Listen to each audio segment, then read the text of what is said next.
On a déjà échangé beaucoup d'arguments. Il y en a un très important, Monsieur le ministre, puisque maintenant nous sommes presque dans l'après, qu'il faut que l'ensemble, le gouvernement en particulier, mais l'ensemble des élus que nous sommes, apprécient à sa juste valeur. C'est que pour l'instant, le principal rempart à la fausse information, c'est le travail professionnel d'une presse reconnue et pluraliste.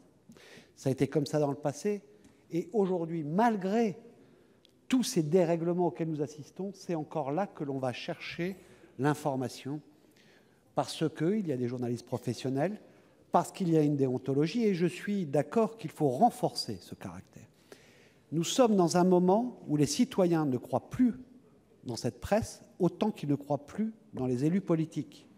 Ceux qui organisent le débat public et qui permettent qu'on puisse se faire une opinion. Nous, les journalistes qui donnent l'information ne sont plus crus par les citoyens. Et c'est cela qu'il faut réhabiliter.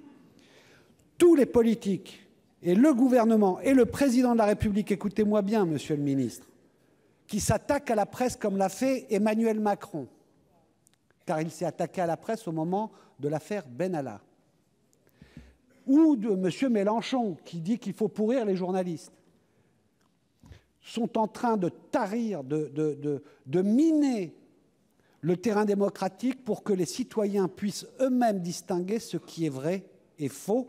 Et c'est cette éducation, et notamment par l'éducation aux médias, que nous encourageons, que nous pourrons le plus justement lutter contre les fausses informations. Est-ce qu'on va réussir à tarir le flot, les millions de messages qui se déversent?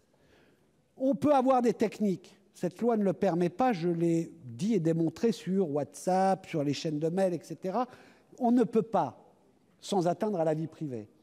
Par contre, considérer que nous avons un rôle fondamental pour faire que, à nouveau, les citoyens puissent distinguer la vérité, en réhabilitant aussi la raison dans le débat public, en arrêtant de nous-mêmes alimenter la violence, les caricatures dans nos oppositions, et de fustiger la presse qui reste le seul rempart aujourd'hui pour aller chercher de l'information sourcée, eh bien je pense que déjà on aura fait 100 000 fois mieux que cette loi si on faisait ça ensemble.